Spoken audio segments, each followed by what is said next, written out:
Hey everybody, I want to welcome you tonight to SPIRO-Paranormal's podcast. It's August 6th, and tonight we've got a special guest with us. My name's John Bryan, and this is Jared Larsen. Hi, how you doing? How you doing, Jared? Good. Thanks for having us. Great night, huh? Yeah, really good. Okay. Thank you. So tonight we're going to talk about some ghostly experiences that you've had. Yeah. And we're going to have a little discussion here. But first, why don't you introduce yourself to the audience? Well, my name's Jared Larsen. Had a lot of paranormal experiences happen to me throughout my life. And just, yeah. Cool. You're just, so you would think that you're just one of those people that seems to attract activity. Yeah, I just attract a lot of energy and things that have happened to me since I was a kid growing up. So just a lot of cool things. I have a lot of cool stories and whatnot. Well, let's talk about a few of them tonight. I know that I've known Jared for quite a while, and we've done investigations together, and we've always had a great time doing them. Jared also, I just mentioned this to our fans out there, Jared loves to dress up like a creepy clown and scare kids. I do. Maybe that'll be another podcast we'll get into. But let's get into the stories. So there's a story in particular that you wanted to share with us tonight. Why don't you go ahead and tell us a little bit about it? Yeah, so me and my wife went to Alcatraz this past June, and we were on the VIP tour. And we love the history of Alcatraz and the ghosts, and paranormal, just everything about it. So we went up there. It was the night tour, so we thought it was really cool to be a part of that. And so we went in and we took lots of pictures and stuff. We got into one of the solitary confinement cells, cell number 14, I believe it was, and we just. Everybody, our other group, we walked off and we were kind of doing our own thing, and we caught a lot of,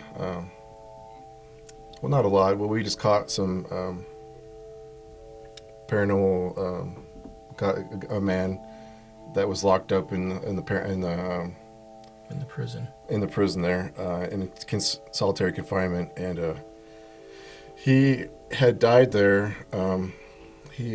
They told us that he actually hung himself in the cell we were in, so we thought we could try to catch him or catch something in there on our phones. So basically you were getting some EVPs. You got some recordings with some voices you didn't hear. Did you have any feelings beyond the recordings, or what was the general feel? Yeah, just inside the cell. I went in there by myself, and it was just a really sad... really sad feeling. You just felt sad. It was just really an awful feeling to be in there. Just nothing scary, just sadness. So it just overcame me, and so we were just talking to it and trying to catch some things, catch some evidence and whatnot. Yeah. So I started asking it questions, and I tried to get some pictures of something near me, and so we got this guy. I asked, "What's his name? What's your name?" And we heard a faint name whisper out. It was a man's voice, and it was just really cool. What's your name? And then a couple minutes later, I just kept on talking, and all of a sudden I hear a man's cry moan out, and he just was really sad. It was just like, oh. It was just like and there was nobody else in there, so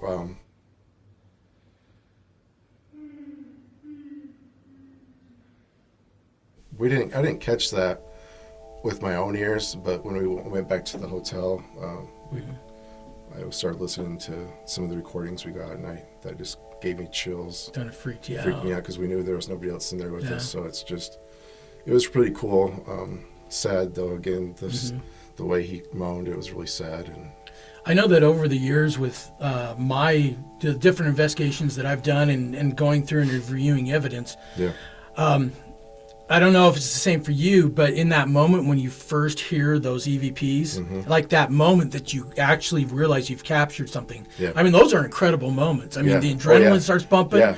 It's like wild. Yeah, I was like all happy, and I was just like, whoa, oh my gosh. And my wife was laying in bed next to me, and I wake up, listen to this. It's so cool. You got to listen to this. And she was freaked out. She didn't want to hear it, but it was really cool. Did it scare her? Or? It scared her. Yeah. Okay. She was really scared. But you were excited. Yeah, I was excited. And I was like, oh, yeah, this is so awesome.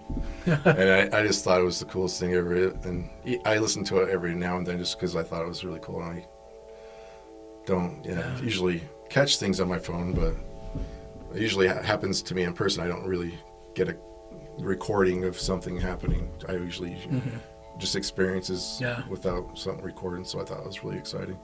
Yeah, I know that I've gone back and I've gone over some of my EVPs that I caught years and years and years ago, and it's been a while. It's been a while since I listened to them, and I'll put them on and I hear them, and then I'm like, oh my gosh, this really was a great piece of evidence, and it blows my mind all over again, even years later. So it's really fun. It's really fun. I love the paranormal. I love catching things and seeing things, and it's really exciting. I'm really passionate about that kind of stuff too. It's just really fun. Okay, cool. I just love that kind of stuff, and then also on that, so when we caught the guy's voice crying, my wife took a picture. She was taking pictures of me, and on the same time that happened, on the picture, there was a mist going into my phone when she took the picture in the dark. It was really cool. That's pretty wild. So yeah. And you still have these pictures? Yeah, we still have. Well, we'll see if we can get these put up for the vodcast of this. Unfortunately, if you're listening to this on just audio, we won't be able to. But you do have the recording for us. So did you want to try and share some of that with us? Yeah, definitely. All right, let's see if we can hear some of it. So Jared's got the EVP here for us, and he's going to go ahead and play it into the mic. And go ahead and play it, and then we'll talk about it. All right, here it is.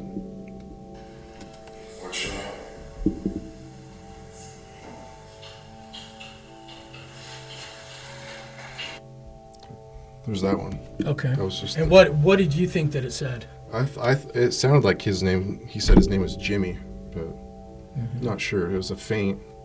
But you can definitely hear it. I mean, it's there. Yeah. You can hear it. It's really cool. Low man's voice in the background. We were the only ones in there. Yeah, in the cell. So it was crazy. Okay. And then you said that you have another one, right? Yeah. Where he was crying. So. Okay. Let me get that here for you guys. Okay, I got it. Okay, so here's the second EVP, and supposedly a man crying in his cell. Yeah, a man crying. Yeah, here he is.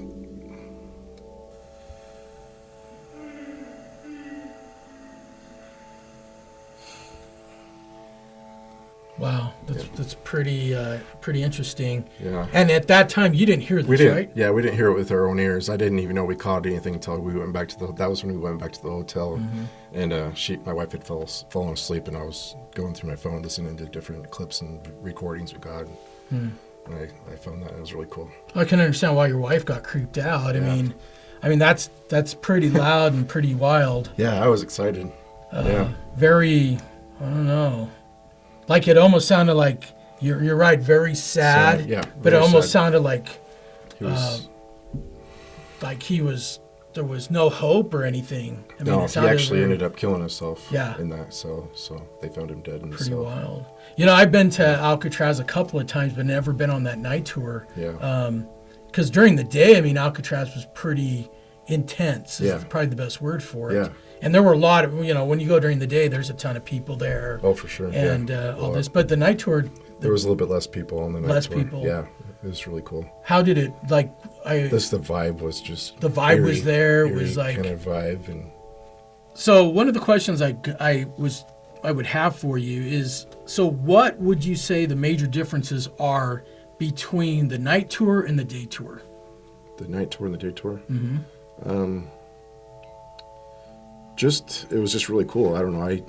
I love the darkness when I'm trying to we wanted to go there just to see if something would happen to us too, and I just like paranormal stuff, So I just feel like the night tour, just seemed more.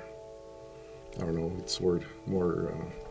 Well, maybe the crowd was more in tune with it. More in tune. Yeah, because I would assume that the people taking the night tour would be a totally different dynamic of people like a lot of the people going on that night tour are probably there to have an experience or see a ghost or something like that. Would you agree with that? Yeah, I would totally agree with that. Yeah. Cool. How was the boat ride out? I mean, that was The probably ferry. Yeah, it was really cool. in the middle of the night taking the ferry it was really over. cool. It was a little chilly, but it was really cool. We just a eerie feeling, kind of going out to the island, you know, and seeing it out there in the dark, and just really cool. Even on the way back, it was just a sadness. Just felt sad, and that they were locked up. A lot of them were locked up, and the families didn't even know about they were even in jail. Most of the guys in there, they didn't tell their families about where they went or what happened to them. So it was just kind of sad, and I don't know, I felt just a sadness, kind of, you know. So. Well, like I said, I can just imagine. I can only imagine what it was like for those prisoners in that jail. Yeah. I mean, that was an intimidating place. Yeah, it really was. Just the view from looking out over, you know, back at San Francisco, and just the look back at the city. You know, just a sad feeling knowing you're not getting to be leaving there ever. It's just a little real sadness over the whole place. So do you got any plans to go back? Oh yeah, we want to go back and do another night tour probably. Do another night tour, see if you can catch the same thing over again? Yeah, they said that there was a lot of stuff in that when that happened because the guy died in the jail, in the cell. So that's why I kind of went in that one particularly and started recording, asking questions and just stuff, you know, any other person trying to catch some paranormal.